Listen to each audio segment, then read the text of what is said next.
لا حول ولا قوة إلا بالله العلي العظيم أعوذ بالله من الشيطان الرجيم بسم الله الرحمن الرحيم الحمد لله رب العالمين والصلاة والسلام على اشرف الانبیاء حبیب قلوبنا و طبیب نفوسنا ابی القاسم محمد صلی اللہ محمد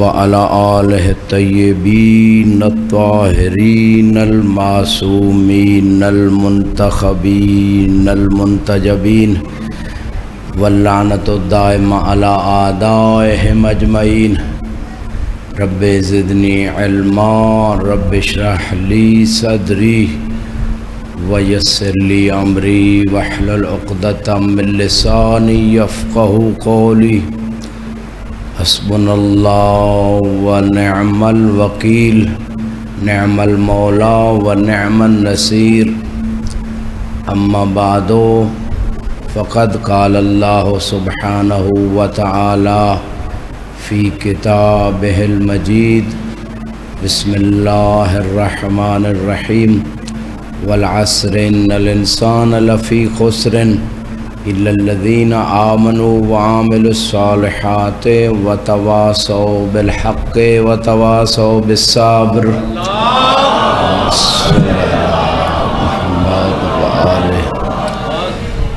عزیزان محترم، وہ اللہ جس کی قسم زمانہ اٹھاتا ہے وہ امام زمانہ کے زمانے کی قسم اٹھا رہا ہے،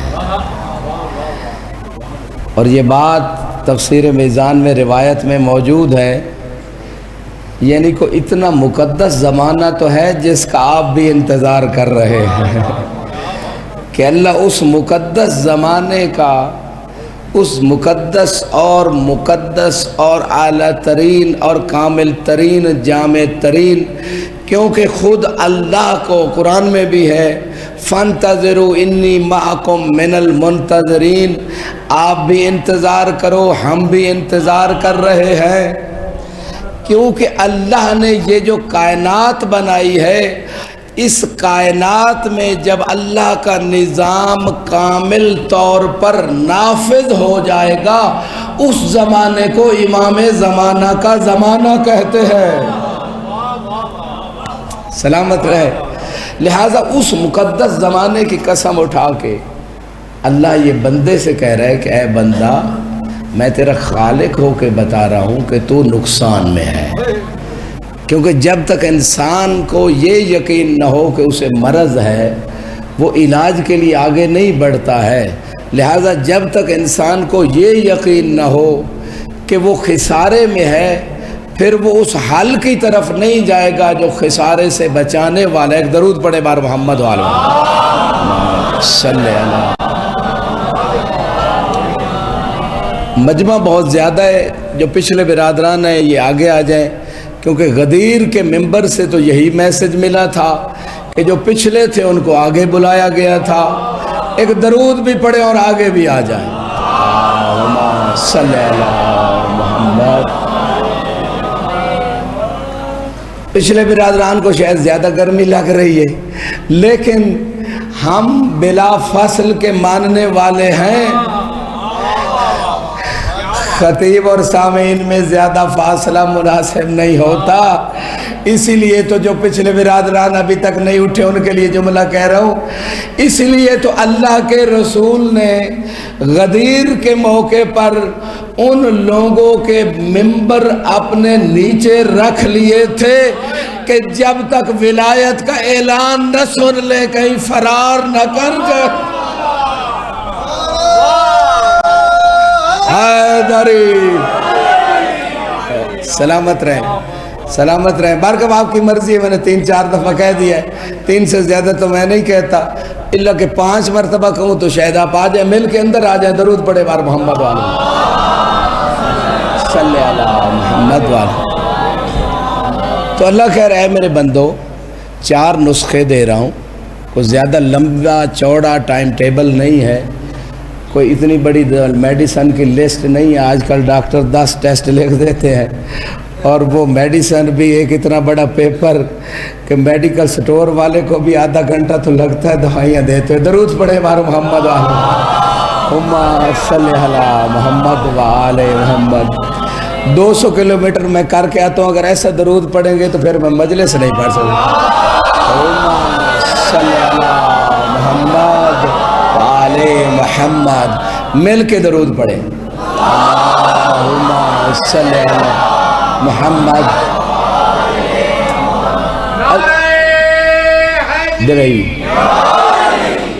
جتنا آپ ساتھ دیں گے اتنا تیزی سے میں مطالب بیان کروں گا، تاکہ مجھے ان چیزوں میں زیادہ وقت نہ لگانا پڑے۔ اللہ نے کہا 4 چیزیں ہیں، پہلے ایمان، دوسرا عمل صالح، تیسرا ایک دوسرے کو حق کی وصیت، اور چوتھا صبر کی وصیت ہے۔ یہ 4 ہی نسخے ہیں، 4 ہی دوائیاں ہیں۔ پھر دنیا کے خسارے سے بھی میں بچاؤں گا، آخرت کے خسارے سے بھی میں بچاؤں گا۔ درود پڑھے بار محمد و آل محمد۔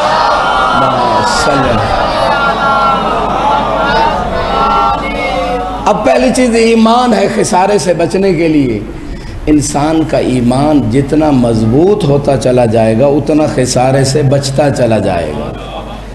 اور مضبوط ایمان بنانے کے لیے سلمان و ابو ذر کو پڑھنا پڑے گا کہ سلمان و ابو ذر کیسے 9ویں اور 10ویں درجے ایمان پہ چلے گئے۔ وہ کون سی وجہ تھی؟ نمازیں تو دوسرے بھی پڑھتے تھے، ابو ذر و سلمان بھی پڑھتے تھے، روزے وہ بھی رکھتے تھے، یہ بھی رکھتے تھے، حج وہ بھی کرتے تھے، یہ بھی کرتے تھے۔ کوئی تو فرق تھا کہ دوسرے رہ گئے، یہ پار ہو گئے۔ فرق یہی تھا کہ رسول خدا نے فرمایا تھا مثل اہل بیتی کا مثل سفینۃ نوح، من جو بھی جناب نوح کی کشتی کی طرح، چونکہ میرے اہل بیت ہے، جو بھی من راکبہا نجاہا، جو بھی اس کشتی پہ سوار ہو جائے گا وہ پار ہو جائے گا۔ ومن تخلف عنہا غرق وہوا، جو بھی کشتی اہل بیت سے رہ گیا، چاہے کوئی ہو، باپ کوئی بھی ہو، خاندان کوئی بھی ہو، قبیلہ کون سا ہو، پھر وہ پار نہیں ہوگا، وہ غرق ہوگا، وہ گمراہ۔ حیدری۔ تو یہ راز تھا کہ کشتی اہل بیت پہ صحیح طریقے سے سوار ہو گئے، عقیدہ بھی اہل بیت سے، عمل بھی اہل بیت سے۔ درود پڑھے بار محمد و آل صلی اللہ محمد۔ تو معرفت اہل بیت جتنی بڑھتی چلی جاتی ہے اتنی اطاعت بڑھتی چلی جاتی ہے۔ جیسے انسان کو خدا کی معرفت بڑھتی چلی جائے گی اتنی اللہ کی اطاعت بڑھتی چلی جائے گی۔ لہٰذا معرفت اہل بیت بڑھانے سے طاعت بڑھے گی، اور جب ایمان مضبوط، عمل مضبوط، تو خسارہ کم ہو جائے گا۔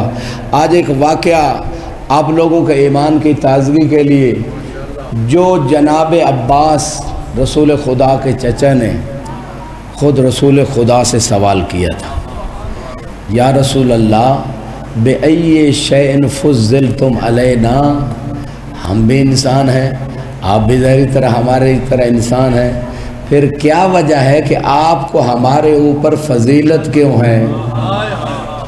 سوال ضروری تھا یا نہیں آج کے دور کے لوگوں کو بھی اس حقیقت کو سمجھانے کے لیے کہ ظاہری شکل میں یہ بھی انسان، ہم بھی انسان، فضیلت کا معیار کیا ہے، پھر آپ کو ہمارے اوپر فضیلت کیوں حاصل ہوئی؟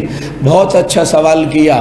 ہمیشہ کے لیے عباس نے، چچا جناب رسول خدا نے، مسئلے کا حل خود رسول خدا کی زبان سے دے دیا۔ اللہ کے رسول نے فرمایا، اے میرے چچا جان، لما اراد اللہ خلقنا فتکلم بکلمۃ فکانت نورا، جب اللہ نے ہماری تخلیق کا ارادہ کیا، اللہ نے ایک کلمہ بولا، وہ نور بن گیا۔ فتکلما بکلمۃ اخری فکانت روحا، اللہ نے ایک اور کلمہ بولا وہ روح بن گئی۔ فامتزج النور بالروح، نور اور روح کا امتزاج ہو گیا۔ فخلقنی وخلق علی وفاطمہ والحسن والحسین، اللہ نے نور اور روح کو ملا کر مجھے خلق کر دیا، علی کو خلق کر دیا، فاطمہ کو خلق کر دیا، حسن کو خلق کر دیا، حسین کو خلق کر دیا۔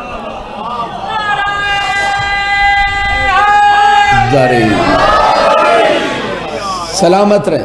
ہماری نورانی خلقت اللہ نے یوں فرمائی، کیونکہ سب سے پہلی مخلوق محمد و آل محمد ہیں۔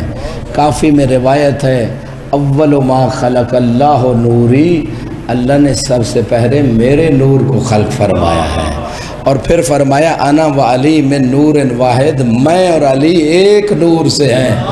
تو لہٰذا اس مقام پہ سب سے پہلی خلقت جو ہے، اور وہ نورانی خلقت عالم انوار میں، جب عالم بشریت میں آئے تو بشری لبادے میں آئے، لیکن جب عالم انوار میں تھے تو وہ خاص مقام نوری جو تھا، جیسے کہ زیارت وارثہ میں بھی یہ جملے ملتے ہیں۔ یقیناً آپ میں سے زائر بیٹھے امام حسین علیہ السلام کے درود پڑھے امام کی ذات۔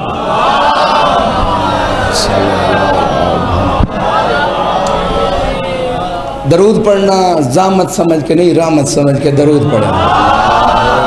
صلی اللہ محمد وعلی۔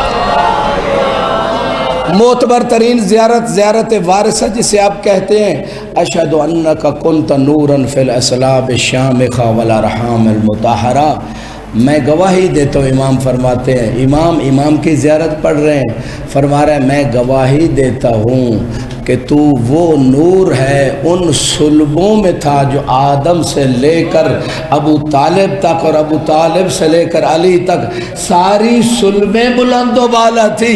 اے حسین تو وہ نور ہے جو ان پاک رحموں میں تھا کہ جو حوا سے لے کر زہرا تک سب پاک و پاکیزہ تھی۔ میں گواہی دیتا ہوں۔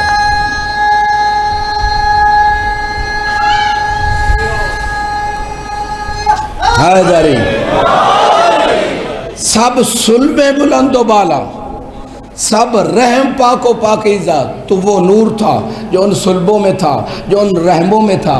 رسول خدا نے فرمایا جب اللہ نے پائتن پاک کے نور کو خلق فرما لیا، ثم خلق من نوری العرش وانا افضل من العرش، پھر اللہ نے میرے نور سے عرش کو خلق فرمایا اور میں عرش سے افضل ہوں۔ اب میں نے دیکھنا ہے کون سلمان و ابو ذر بننے آئے۔ پھر اللہ کے رسول نے بتایا کہ کیا وجہ ہے کہ میں عرش سے افضل ہوں، کیونکہ عرش بھی مخلوق ہے، اللہ کے رسول بھی مخلوق ہے۔ اب دونوں خلقتوں میں کوئی تو فرق ہونا چاہیے کہ اللہ کے رسول افضل کیوں؟ کیونکہ عرش رسول کے نور کی خیرات سے بنا تھا، اور مصطفیٰ فرماتے ہیں اللہ نے مجھے اپنے نور سے خلق فرمایا تھا۔ سلامت رہے، سلامت رہے۔ یا علی یا علی یا علی مدد حق ہے۔ سلامت رہیں، خدا ان ہاتھوں اور زبانوں کو سلامت رکھے۔ پھر فرمایا ثم خلق من نور علی ابن ابی طالب الملائکہ، پھر اللہ نے علی کے نور سے تمام ملائکہ کو خلق فرما دیا جو جاگ رہے ہیں۔ ڈاکٹر اقبال نے کہا عمل سے زندگی بنتی ہے جنت بھی جہنم بھی، یہ خاکی اپنی فطرت میں نہ نوری ہے نہ ناری ہے، یعنی ملائکہ کو نوری کہہ رہے ہیں اور جنات کو ناری کہہ رہے ہیں، لیکن کیا کہنے اس علی کے، کیا کہنے اس علی کے۔ رسول خدا فرما رہے اللہ نے علی کے نور سے تمام ملائکہ کو خلق فرمایا، تو وہ ملائکہ جو علی کے نور کی خیرات لے کر بنے ہیں، جب وہ علی کے برابر نہیں ہو سکتے تو آوارہ ماں کا بیٹا علی جیسا کیسے ہو سکتا ہے؟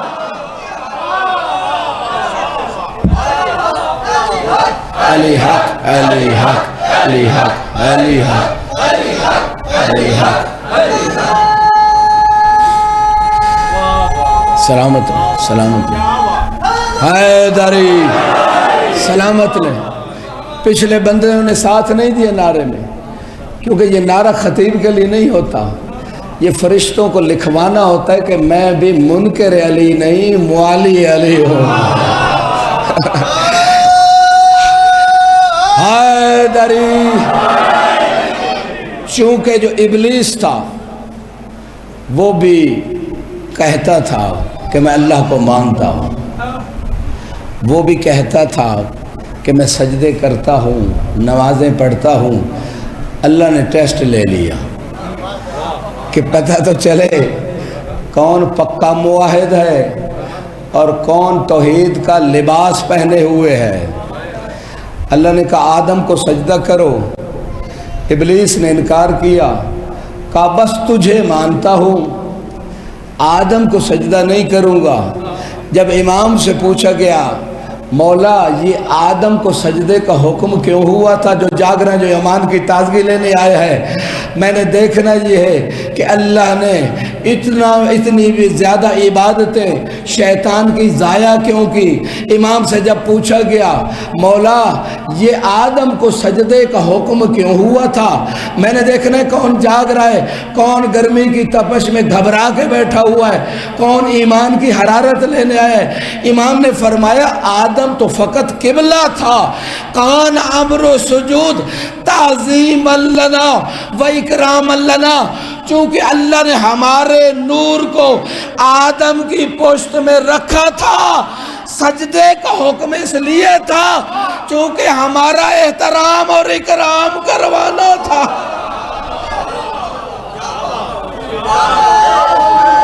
سلامت یا علی سلامت رہے سلامت رہے.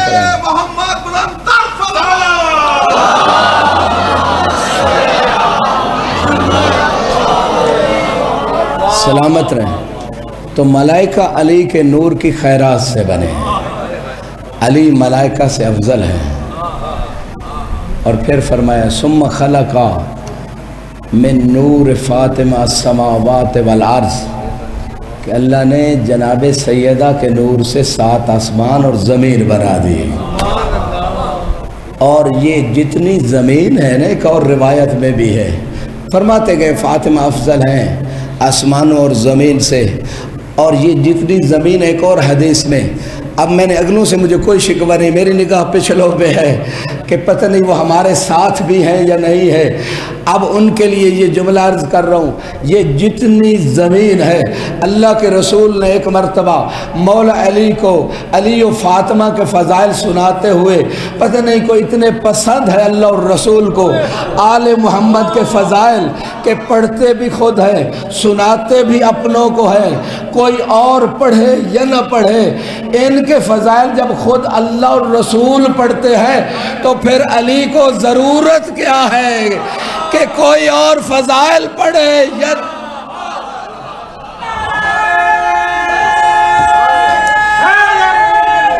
حیدری یا علی اللہم صلی علی محمد وآل محمد. جملہ عرض کرتا ہوں کاظمی صاحب، روحانی معراج کے لیے، جسموں کی تھکاوٹ اتارنے کے لیے، سلمان و ابو ذر بننے کے لیے، حدیث مصطفیٰ میں ہے. پچھلے چہروں پہ بھی میری نگاہ ہے، موبائل کو بالکل چھوڑ دیں، جب مجلس میں آیا کریں تو ایسے سمجھیں جیسے نماز میں بیٹھے ہیں. پوری توجہ چاہوں گا کیونکہ ذکر علی عبادت ہے. اللہ کے رسول فرماتے ہیں یا علی ان اللہ جعل الارض صداق فاطمہ، کہ اللہ نے یہ پوری زمین فاطمہ کا حق مہر بنا دیا ہے. وَمَن مَشَى عَلَيْهَا مُبْغِضًا لَكَ مَشَى حَرَامًا، جو بھی اے علی اس سرزمین پہ تجھ سے بغض رکھ کے چلے گا وہ حرام چلے گا.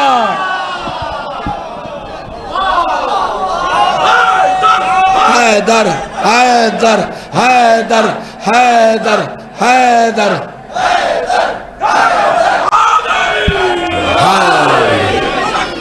سلامت رہے، سلامت رہے، سلامت رہے. خدا ان ہاتھوں کو سلامت رکھے، خدا ان زبانوں کو سلامت رکھے. لہٰذا رسول خدا فرما رہے ہیں کہ 7 آسمان اور زمین جناب سیدہ کے نور سے خلق ہوئے، اور جو تھک نہیں گئے پھر اللہ نے فرشتوں کا امتحان لے لیا. روایت کہتی کاظمی صاحب، یہی روایت، فرشتوں کا امتحان لیا. وَإِبْتَلَى الْمَلَائِكَةَ بِالظُّلُمَاتِ، اللہ تعالیٰ نے 7 آسمانوں میں فرشتے ہیں، زمینوں میں فرشتے ہیں، اللہ تعالیٰ نے تمام فرشتوں کو اندھیروں میں مبتلا کر دیا، یعنی لوڈ شیڈنگ کر دی. اگر چند گھنٹوں کے لیے لوڈ شیڈنگ ہو جائے تو ہماری حالت کیا ہوگی؟ جزاکم اللہ خیر الجزا. اللہ نے فرشتوں کو سیدہ کا مقام بتانے کے لیے کہ علی کے نور سے خلق ہوئے ہو، علی کا مقام تو جانتے ہو فرشتوں، سیدہ کا مقام بھی پہچان لو. سلامت رہے، سلامت رہے. جاگتا ہوا مجمع، عزاداروں، مومنوں، اللہ نے تمام فرشتوں کو اندھیروں میں مبتلا کر دیا. اب ملائکہ نے کیا کیا؟ ملائکہ مقرب ہیں اللہ کے، معصوم ہیں، معصوم کی دعا رد نہیں ہوتی، لیکن ایک میسج دے رہے تھے. دعا اس رنگ سے کی، ڈائریکٹ بھی کرتے تو قبول ہو جاتی. کہا الہنا بحق ہذہ الانوار الا ما کشفت عنا، پروردگار ان نوروں کا واسطہ ہماری مشکل کشائی فرما. سلامت رہے، سلامت رہے، سلامت رہے. تو ان کو واسطہ بنایا، فرشتوں نے ان کو واسطہ بنایا. تو اللہ نے کیا فرمایا؟ اے میرے فرشتوں، کسی فرشتے سے فرمایا کہ جناب سیدہ کے نور میں سے ایک قندیل لو اور عرش پہ جا کے لٹکا دو. جو سو نہیں رہا، میں اس کے لیے جملہ کہہ رہا ہوں، عرش پہ جا کے لٹکا دو. فرشتوں کو خدا بتانا چاہتا ہے کہ پہچانو فاطمہ کون ہے، علی کی عظمت کو تم جانتے ہو. جب وہ نور زہرا جا کے عرش پہ لٹکایا گیا تو روایت کہتی ہے فَأَشْرَقَتِ الْجِنَانِ سَبْ وَالسَّمَاوَاتِ سَبْ، 7 آسمان بھی جگمگا اٹھے، 7 زمینیں اور جنتیں بھی جگمگا اٹھی. پوری توجہ چاہوں گا. فَسَبَّحَتِ الْمَلَائِكَةُ، ملائکہ نے شکر کے لیے اللہ کی تسبیح و تقدیس شروع کی. تو اللہ نے کہا یا ملائکۃ السماواتی انی خلقتکم، جیسے کہ اس اپنے حدیث قصہ کے جملے ہیں. اللہ نے ملائکہ کی عظمت بھی بیان کی. پھر ایک جملہ فرمایا عزتی و جلالی، مجھے اپنی عزت و جلال کی قسم لاجعلن ثواب تسبیحکم و تقدیسکم لفاطمہ و ابیہا و بالہا و بنیہا و محبیہا الی یوم القیامہ. اے میرے فرشتوں، تم نے فاطمہ کی عظمت کو پہچانا، تم نے تسبیح و تقدیس کی. مجھے اپنی عزت و جلال کی قسم تمہاری تسبیح کو ضائع نہیں کروں گا، بلکہ تمہاری تسبیح و تقدیس کا ثواب میں فاطمہ کے لیے، فاطمہ کے شوہر کے لیے، فاطمہ کے بیٹوں کے لیے اور فاطمہ کے عہدیداروں کے لیے قرار دوں.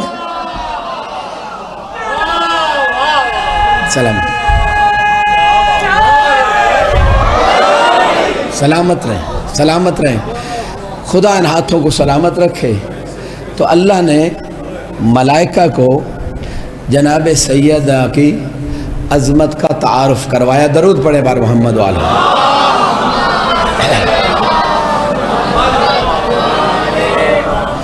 یہاں سے آپ کی محبتوں کو دیکھتے ہوئے مجھے ایک روایت یاد آ گئی، لیکن وہ روایت تھوڑے سے وقفے کے بعد اسی سے متعلق ہے، جناب سیدہ کی عظمت سے متعلق ہے. صلی اللہ علیہ محمد. بات چل رہی تھی کہ توحید کی 2 قسمیں ہیں، ایک توحید رحمانی ہے، ایک توحید شیطانی ہے. دونوں میں فرق کیا ہے؟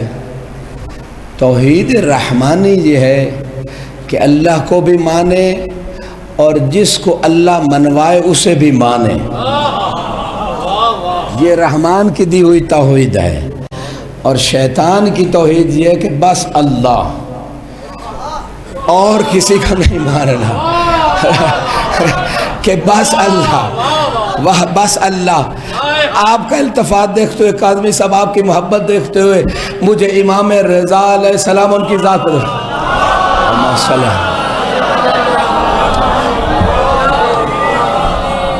8ویں امام فرماتے ہیں، لیکن یہ جیسے آپ لوگوں نے صلوات پڑھی ہے نا، اس پہ فرمان صلی اللہ علیہ وسلم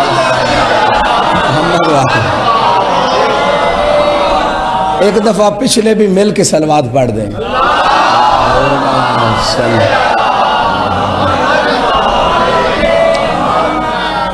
8ویں امام فرماتے ہیں میں فرمان سنا رہا ہوں، بعد میں پتہ چلے گا کون جاگ رہا ہے، کون سو رہا ہے، کون گرمی سے گھبرایا ہوا ہے۔ امام نے فرمایا غدیر کا حکم، ابھی غدیر کو گزرے ہوئے زیادہ دن نہیں ہوئے، امام نے فرمایا غدیر کا حکم آدم کو سجدے کی طرح تھا، جس نے غدیر کے حکم کو مان لیا وہ فرشتوں کی طرح ہو گیا، اور جس نے انکار کر دیا وہ ابلیس کی طرح ہو گیا۔ سلامت سلامت رہے، خدا نہ ہاتھوں کو سلامت، سلامت رہے، خدا نہ ہاتھوں کو سلامت، خدا نہ سلامت رہے، سلامت رہے، خدا نہ ہاتھوں کو سلامت، خدا نہ ہاتھوں کو سلامت رکھ دیا۔ حیدری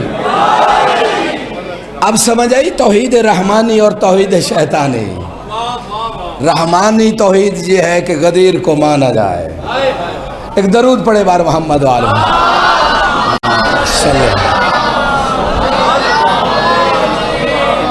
اِلَّا الَّذِينَ آمَنُوا، وہ خسارے سے بچنے والے جو مومن کامل ہو جاتے ہیں۔ لہذا توحید بنیادی عقیدہ ہے۔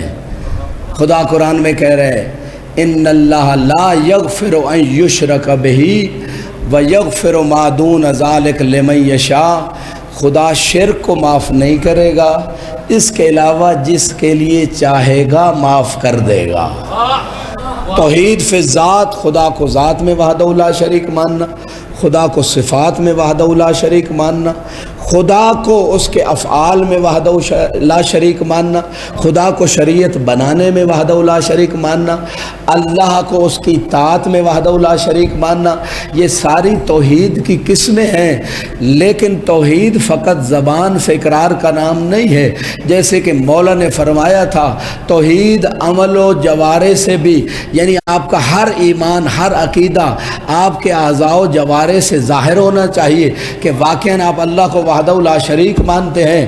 جب اللہ کو صفات میں وحدہ لا شریک مانتے ہیں تو رازق بھی پھر اسے ہی مانتے ہیں، کیونکہ 12ویں پارے کی پہلی آیت جو 12 ائمہ کو ماننے والے ہیں یقیناً وہ 12ویں پارے کو بھی یاد رکھیں گے، اس کی پہلی آیت بھی بسم اللہ کے بعد یاد رکھیں گے، وَمَا مِن دَابَّةٍ فِي الْأَرْضِ إِلَّا عَلَى اللَّهِ رِزْقُهَا، کہ اس زمین پہ ہر چلنے والی مخلوق کا رزق اللہ کے ذمے ہے۔ اب جو گھبرا نہیں گئے، میں توحید فی الرازقیہ کہ خدا رازق ہے، اس میں انسان عقیدہ توحید کیسے رکھ سکتا ہے، اس کی تھوڑی سی وضاحت کہ زبان سے انسان کہے اللہ رازق، لیکن جب کوئی چیز بیچ رہا ہو تو اس کو ملاوٹ کر کے بیچ رہا ہو تو گویا وہ اللہ کو زبان سے تو رازق مانتا ہے، عملی طور پہ رازق نہیں مانتا۔ جب رشوت لے رہا ہو زبان سے کہتا ہے کہ اللہ رازق ہے، کوٹھی پہ رشوت کی کوٹھی اس پہ اوپر لکھ دے گا واللہ خیر الرازقین، یہ لکھ دے گا بہترین رزق دینے والا ہے، لیکن عملی طور پہ عقیدہ توحید میں کمزور ہے۔ خدا کو کہتا ہے وہ رازق ہے، لیکن جب آپ دیکھتے ہیں دودھ میں پانی ملاتا ہے تو گویا عملی طور پہ کہہ رہے ہیں کہ زبانی طور پہ تو کہتا ہوں اللہ رازق ہے، لیکن عملی طور پہ اللہ کو رازق نہیں مانتا۔ آپ ہر فیلڈ میں جا کے دیکھ لیں، کرپشن ہی کرپشن ہے، بس ایک ہی فکر ہے۔ اور آخری زمانے کی علامتوں میں سے ہے کہ رزق حلال کم ہو جائے گا، اور حالانکہ روایت میں ہے کہ جو ایک لقمہ حرام کا کھا لیتا ہے اس کی 40 دن تک نماز ہی قبول نہیں ہوتی، اور رزق حرام کا اثر 7 نسلوں میں جاتا ہے۔ رزق حرام سے بیوی اور بچے نافرما بردار ہو جاتے ہیں۔ آج اکثر والدین جو کہتے ہیں کہ بچے نافرما بردار ہیں، وجہ یہ ہے کہ رزق حرام، اور خدا کو رازق کہتا ہے لیکن زکوٰۃ نہیں دیتا، خدا کو رازق کہتا ہے اور خمس نہیں دیتا۔ یہ ساری وہ چیزیں جو انسان کی زندگی میں ہیں یہ بتا رہی کہ عقیدہ توحید کمزور ہے۔ لہٰذا جو انسان چاہتا ہے کہ اس کا عقیدہ توحید مضبوط ہو تو پھر اسے چاہیے کہ ہر لحظہ ہر مرحلے میں خصوصاً رزق کے مسئلے میں اللہ پہ توکل کرے، لوگوں پہ توکل نہ کرے۔ باقی ایک چیز رہ گئی کہ رازق تو اللہ ہے، رزق کی تقسیم کون کرتا ہے؟ سلامت رہے، سلامت رہے، سلامت رہے۔ جنہوں نے نہیں بھی ہاتھ اٹھائے، جن کی زبانیں نہیں بھی بولی، میں انہیں بھی خاموش نہیں رہنے دوں گا۔ 30ویں پارے میں ہے وَالْمُدَبِّرَاتُ أَمْرًا، اللہ نے کائنات کا نظام چلانے کے لیے فرشتوں کی ڈیوٹیاں لگا رکھی ہیں۔ کوئی فرشتہ ہوا چلاتا ہے، کوئی بارش برساتا ہے، کوئی تصویریں بناتا ہے، کوئی روح قبض کرتا ہے، کوئی رزق تقسیم کرتا ہے۔ یہ فرشتوں کی ڈیوٹیاں ضرور ہیں، لیکن لیلۃ القدر منانے والوں، لیلۃ القدر میں سورہ قدر میں اللہ نے ایک اور بھی فیصلہ دیا ہے، تنزل الملائکۃ والروح فیہا بإذن ربہم من کل امر سلام۔ اللہ نے ملائکہ کو حکم دیا ہے کہ ہر امر کو، یعنی کسی کا رزق بڑھنا ہے تو فرشتوں کے ذریعے سے، کسی کو اولاد ملے گی، کسی کی زندگی بڑھنی ہے، کسی کی روح قبض ہونی ہے، یہ سارے امر ہیں، لیکن تمام کروڑوں فرشتے اس وقت تک امر کو نافذ نہیں کر سکتے جب تک اول الامر کی مہر نہ لگ جائے۔ سلامت رہے، سلامت رہے، یا اللہ سلامت رہے، سلامت رہے، سلامت رہے، یا اللہ سلامت رہے، سلامت رہے، زندہ آباد، زندہ آباد، مردہ آباد، مردہ آباد،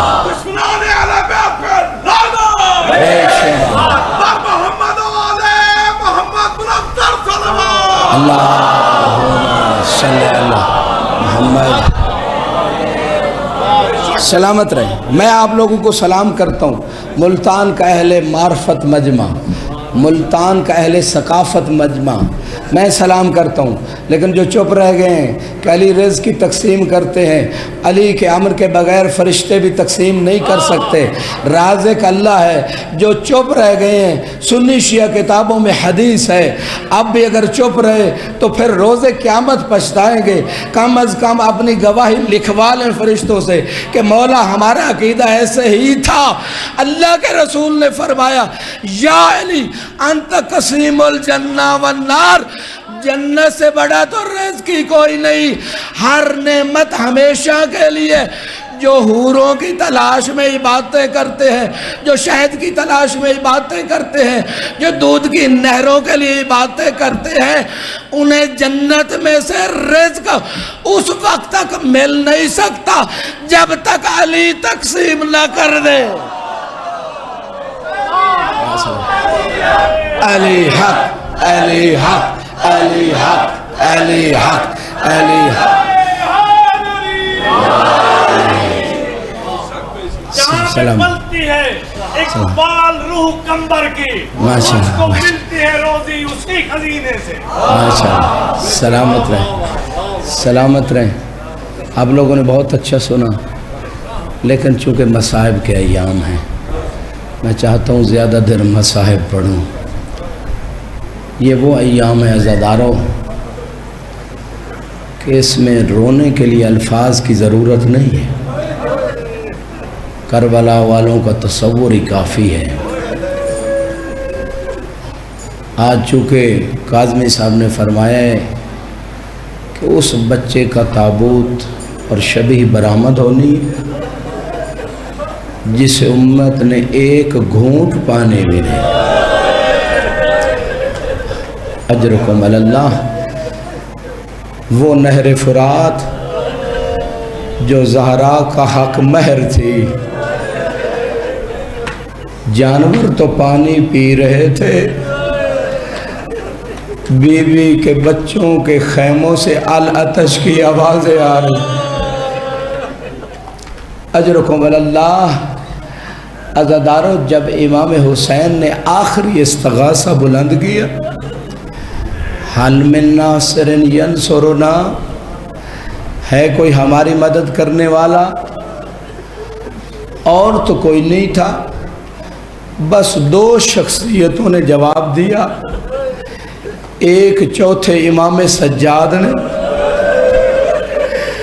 بستر بیماری سے اٹھے، ہاتھ میں عصا لیا، خیمے سے باہر آئے۔ امام نے دیکھا کہ سید سجاد آ رہے، آواز دے کے کہا زینب سجاد کو روکو، کہیں آل محمد کی نسل سے یہ زمین خالی نہ۔ دوسری لبیک علی اصغر نے کی۔ عزادارو، روایت کہتی ہے جو ہی مولا نے کہا نا حل من ناصر ینصرنا، علی اصغر نے جھولے سے اپنے آپ کو زمین کربلا پہ گرا دی۔ اجرکم اللہ۔ خیام میں کوہرام برپا ہوا، امام حسین تشریف لائے۔ ام المصائب نے کہا بھیا حسین، پتہ نہیں تیرے بعد کوئی علی اصغر کو پانی پلائے یا نہ پلائے، اپنی زندگی میں تھوڑا سا پانی پلا دیجئے۔ امام نے کہا بہن علی اصغر کو مجھے دیجئے۔ میں کہوں گا جناب رباب، شب عاشور جب ساری بیویاں اپنے بچوں سے کہہ رہی تھی سب سے پہلے تم میدان میں جانا، تیرے دل میں حسرت تھی کاش میرا علی اصغر بھی جوان ہوتا۔ بڑے پرانے عزاداروں، ملتان عزاداری کا گڑھ ہے عزاداروں، مجھے سخت جملے پڑھنے کی ضرورت نہیں ہے۔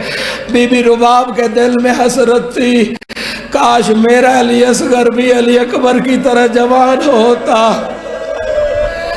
میں بھی زہرا کی بارگاہ میں سرخرو ہو جاتی۔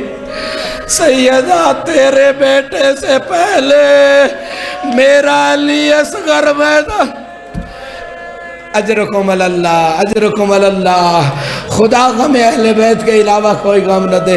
میں پھر جملہ کہہ دیتا ہوں، ہاجرہ تیرے بیٹے کو ابراہیم چھپا کر لے کر گئے تھے، آؤ کربلا کی ہاجرہ کو دیکھو،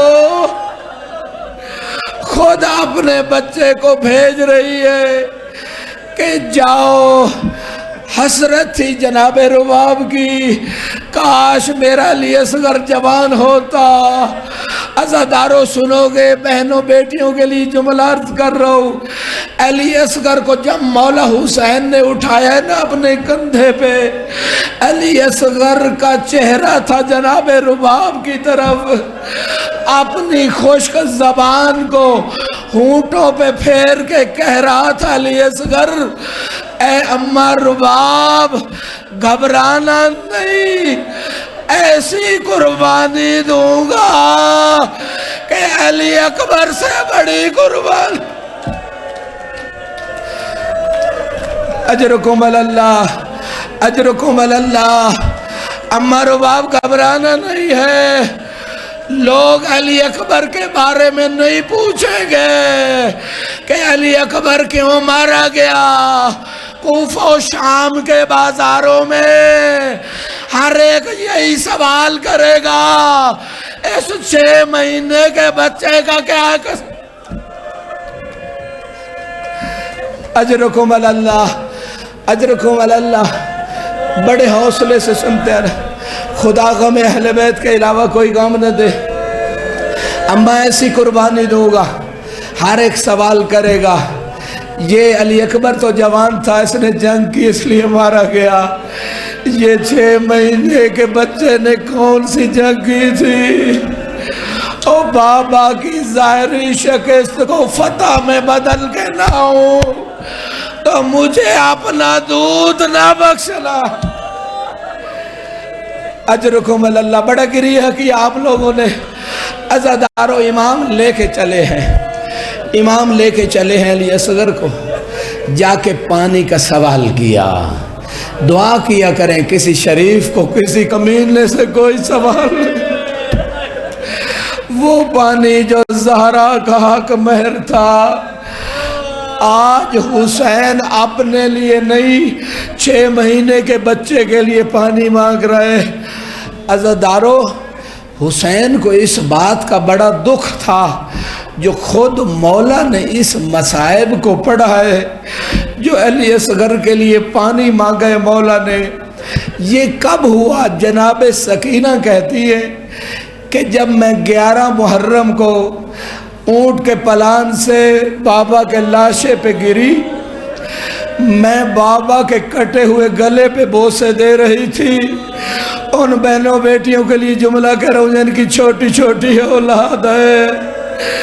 عزادارہ جناب سکینہ کہتی ہے بابا کے کٹے ہوئے گلے سے ایک آواز آ رہی تھی، شیعتی مہما شربتم از بمائر، اے میرے شیعو جب بھی ٹھنڈا پانی بھی۔ عزادار و امام نے کسی اور کو یاد نہیں کیا، آپ شیعوں کو یاد کیا ہے۔ کوئی اتنا پیاسا مارا گیا زہرا کا لاڈلا، جب بھی ٹھنڈا پانی پینا میری پیاس کو یاد کرنا۔ پھر فرمایا بڑا حوصلہ، بڑے حوصلے سنتے آنا، اگلے جملے پہ ماتم کرو گے عزادارو۔ پھر فرمایا لیتکم یا شیعتی جمیعاً تنظرونی، اے میرے سارے شیعو کاش تم کربلا میں ہوتے، میں کیسے علی اصغر کے لیے پانی مانگ رہا۔ اجرکم اللہ، اجرکم اللہ، میں علی اصغر کے لیے پانی مانگ رہا تھا، ظالموں نے رحم نہ کیا۔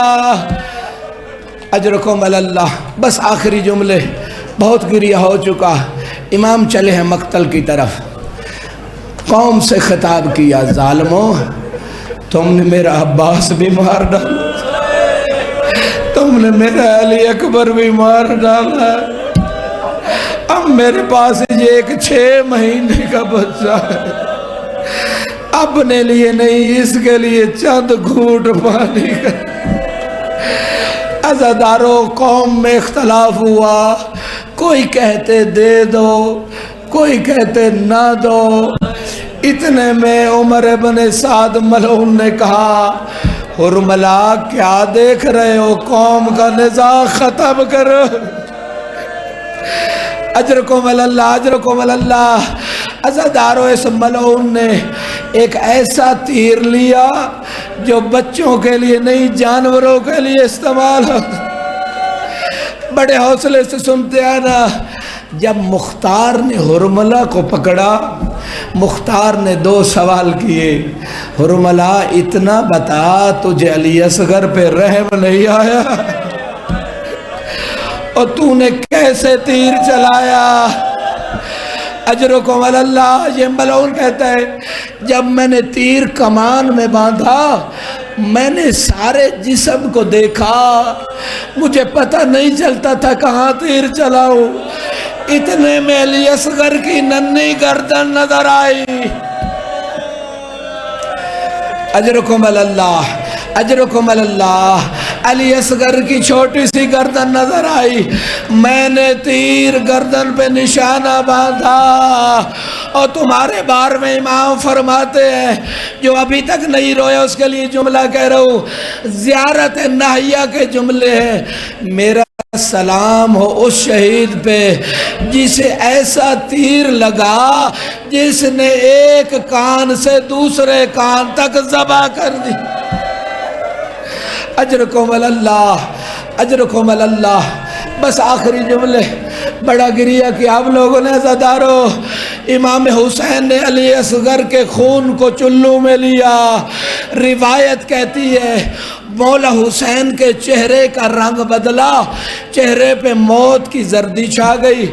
اتنے میں آسمان سے ندا آئی، حسین پریشان نہ ہو، علی اصغر کے دودھ کا انتظام جنت میں ہوگا۔ اجرکم اللہ، اجرکم اللہ۔ عزادارو، روایت کہتی ہے مولا نے علی اصغر کو لیا، واپس خیموں کی طرف آئے۔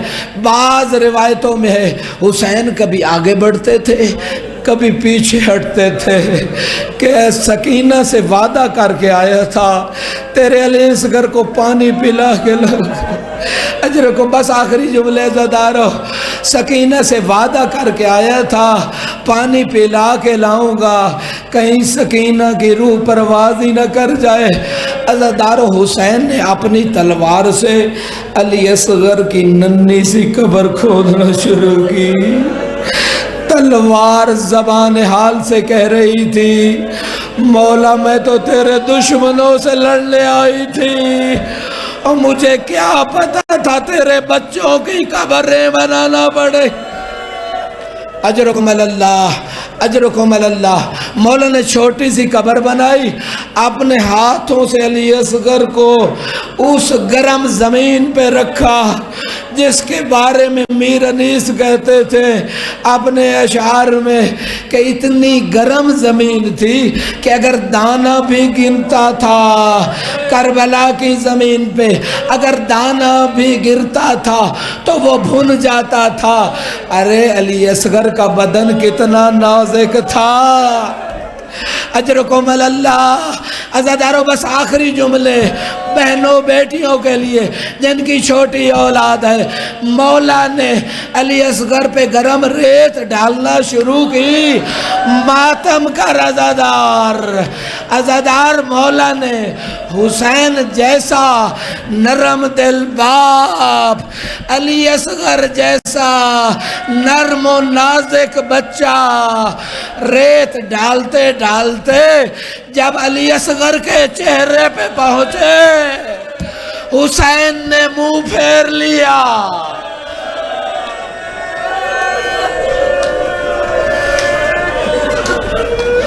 الا لعنت اللہ علی قوم الظالمین وسیعلم الذین ظلموا ای منقلب ینقلبون۔ پروردگار کلیل سے عبادت کو قبول فرما۔ ماتم علی اصغر، ماتم علی اصغر۔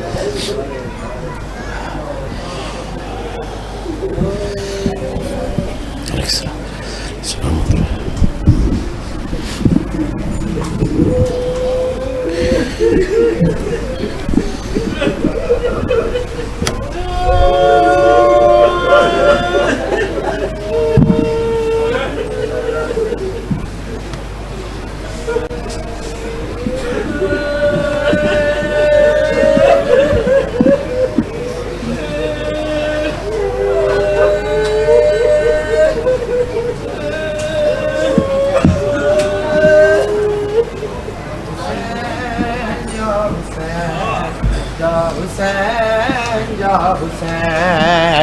حسین یا حسین یا حسین یا حسین یا حسین یا حسین یا حسین یا حسین یا حسین یا حسین یا حسین یا